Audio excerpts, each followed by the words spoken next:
Hello students, आज हम लोग देखेंगे डिस्प्लेसमेंट रिएक्शन। एक रिक्वेस्टेड वीडियो है, ठीक है। तो बिना समय गवाए हम लोग थोड़ा इसको देख लेते हैं। डिस्प्लेसमेंट रिएक्शन,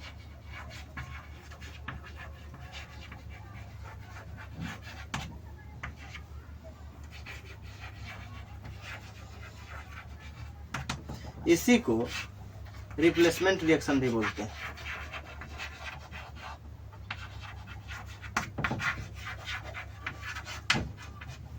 इसी को एक्सचेंज रिएक्शन भी बोलते हैं।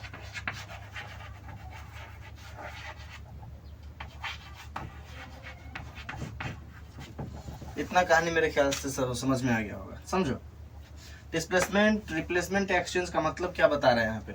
अगर कोई भी हम सपोज करो एक एग्जांपल ले लेते हैं कि सपोज करो यह कोई हमारा एक रिएक्टेंट साइड दिखा रहा है, ठीक है, जिसमें हमारे पास ए बी कोई कंपाउंड है और सी कोई एलिमेंट है।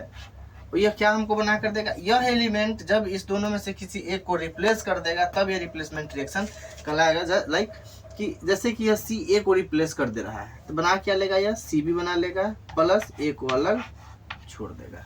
या यूं हो सकता है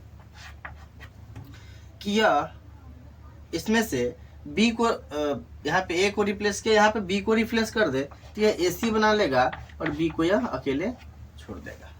ये हो सकता है, ठीक है।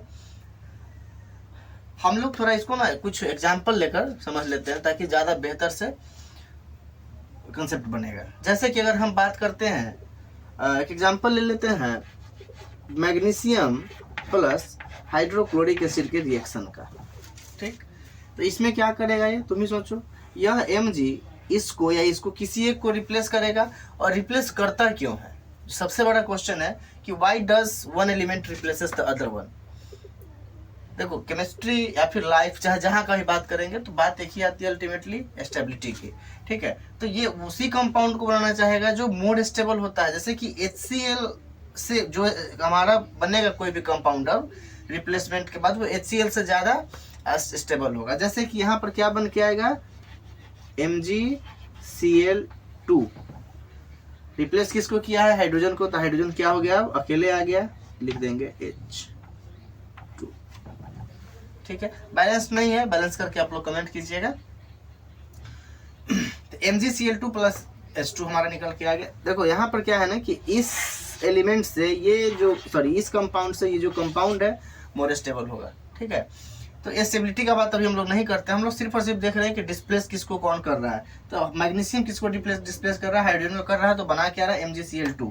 अब तुम्हारे मन में आ रहा होगा कि MgCl2 कहाँ से आ गया। देख भाई, Mg का क्या होता है, वैलेंसी +2, Cl का -1, इसको यहाँ पे ले जाएंगे, इसको एक्सचेंज करवा देंगे, चूंकि यह एक आयनिक बॉन्ड बनाता है तो आयन का ट्रांसफर होगा यहाँ पे, ठीक है। तो ये यहाँ पर आ जाएगा, तो Mg1 माइनस प्लस हम लोग नहीं लिखते हैं, ठीक है। और Cl पे ट्रांसफर हो गया क्या, 2, MgCl2। चूंकि 1 का कोई वैल्यू है नहीं तो इसलिए हम लोग 1 नहीं लिखते हैं, तो बन जाता है MgCl2, ठीक है। तो यहाँ तक क्लियर है, ठीक है। कुछ एग्जांपल हम लोग और देखते हैं। जैसे कि तुम्हारा हो जाता है कुछ रिएक्टिविटी सीरीज हम लोग बात कर लेते हैं।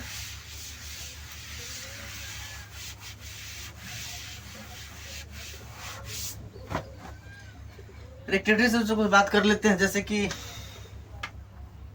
सपोज करो हम फेरस क्लोराइड को FeCl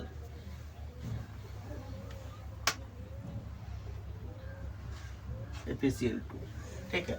अगर हम FeCl2 को अगर हम जिंक, जो कि रिएक्टिविटी सीरीज में इससे ज़्यादा रिएक्टिव जिंक है, रिएक्टिविटी सीरीज की बात करें तो ये जिंक जो है कहाँ पे है, टॉप पे होगा, इससे ऊपर होगा ये। इट मीन्स कि zinc is more reactive than iron. तो ज़्यादा रिएक्टिव होगा, क्या करेगा, वो कम रिएक्टिव वाले को डिस्प्लेस कर देगा, ठीक है। तो ये आ गया हमारा, तो बनाएगा क्या, जल्दी बताओ। बना लेगा यह ZnCl2, हटा देगा, इसको रिप्लेस कर देगा, और ये क्या बन गया, Fe, ठीक है।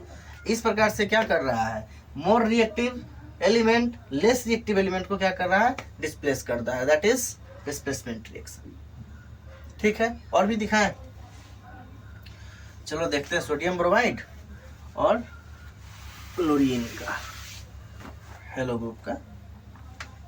जैसे कि अगर NaBr है, ठीक है, और अगर हम इसको Cl2 से मतलब क्लोरीन से, देख बेटा ये भी तुम्हारा हैलोजन ग्रुप का है, ये भी हैलोजन ग्रुप का है, ठीक है। अब हैलोजन का बात कर रहे हैं। NaBr Cl2 यहाँ पे तुम्हारा है, तो क्या करेगा, ClBr से ज्यादा रिएक्टिव है, that's why it will replace Br, that is NaCl plus Br2, ठीक है। इतना चल गया काम, चलिए समझ में आ गया तो बहुत अच्छी बात है। एक एग्जांपल और ले लेते हैं।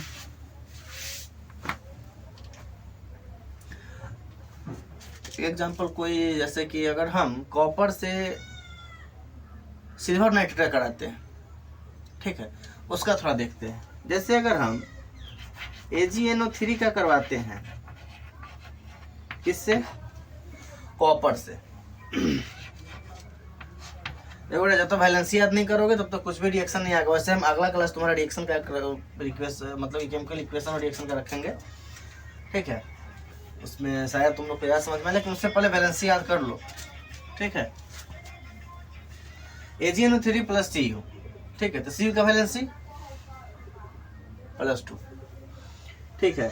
देखो Cu, अब कॉपर जो है सो सिल्वर से ज्यादा रिएक्टिव है। अब तुम ही इस बात को सोचो, तुम कहीं पे एक जगह पे जो तुम्हारा गाना बनता है सिल्वर का बनता है, कॉपर का नहीं बनाया जाता। रीजन क्या होता है इसके पीछे, क्योंकि कॉपर ज्यादा रिएक्टिव है, उसमें जल्दी तुम्हारा क्या होता है, ऑक्साइड फॉर्म कर लेता है। तुम लोग बोलते हो भी होगे कि क्या हो गया है, तार वाला जहाँ पे ज्वाइंट रहता है वहाँ पे कार्बन लग गया है, कार्बन लग गया है, ठीक है, तो वहाँ पर चलिए कॉपर का ऑक्साइड होता है। तो वहाँ पे क्या है कि ये ज्यादा रिएक्टिव है, सिल्वर बहुत कम रिएक्टिव है। सिल्वर में तुम नहीं देखोगे जल्दी ऑक्सीडेशन उसका होता है, ठीक है, तो ये ज्यादा रिएक्टिव है तभी जल्दी से किसी का रिएक्ट कर रहा है, तो ये किसको रिप्लेस करेगा, AgO कर देगा। तो CuNO3 का होल ट्वाइस, NO3 का whole twice plus Ag, silver को निकाल के हटा दिया, ठीक है। इसका मतलब अगर तुमको ये सॉल्यूशन मिले, ठीक है, अगर उसमें तुम कॉपर डालोगे तो तुम्हारा सिल्वर निकल के आ जाएगा, ठीक है। अब ये कैसे हो गया है, CuNO3 का होल ट्वाइस, ये समझो, यहाँ पर नहीं होल ट्वाइस, यहाँ पर कैसे है, देखो जैसे Cu का +2 और NO3 का जो चार्ज होता है वह NO3 -1, ठीक है। इसका यहाँ पे लाओ, इसका यहाँ पे लाओ, तो क्या हो जाएगा, देखो तो Cu1 और NO3 तो पूरा है ना भाई, पूरा है, तो इसका क्या हो जाएगा, होल का ट्वाइस। वही बात वहां पे है, समझ में आ गई। चलिए, जो भी बैलेंस नहीं है उसको आप लोग बैलेंस करके हमको दिखाइएगा। बैलेंस करने आता है कि नहीं, नहीं आता तो सीख लो। जैसे यहाँ पर एक एटम है किसका, सिल्वर का, NO3 यहाँ पर Cu, यहाँ पर भी Cu एक है, लेकिन NO3 होल ट्वाइस है, मतलब ये सब दो गुना हो चुका है। इट मीन्स ये सब दो गुना हो चुका, मतलब यहाँ पे 2 हमको डालना पड़ेगा। अब 2Ag हो गया, तो 2Ag यहाँ पर, यहाँ भी डाल दो 2Ag, ये सब का होल ट्वाइस है तो सबका होल ट्वाइस इसी भी हो गया, बैलेंस्ड हो गया ये। इस प्रकार से एटम दोनों side equal number of atom होगा, that will be termed as a balanced chemical equation, ठीक है। अब हम लोग थोड़ा चलते हैं डिस्प्लेसमेंट रिएक्शन का, जो कुछ ये तो सिंगल डिस्प्लेसमेंट रिएक्शन था, अभी हम लोग पढ़ेंगे डबल डिस्प्लेसमेंट रिएक्शन, ठीक है। डबल डिस्प्लेसमेंट रिएक्शन क्या होता है समझो, देखो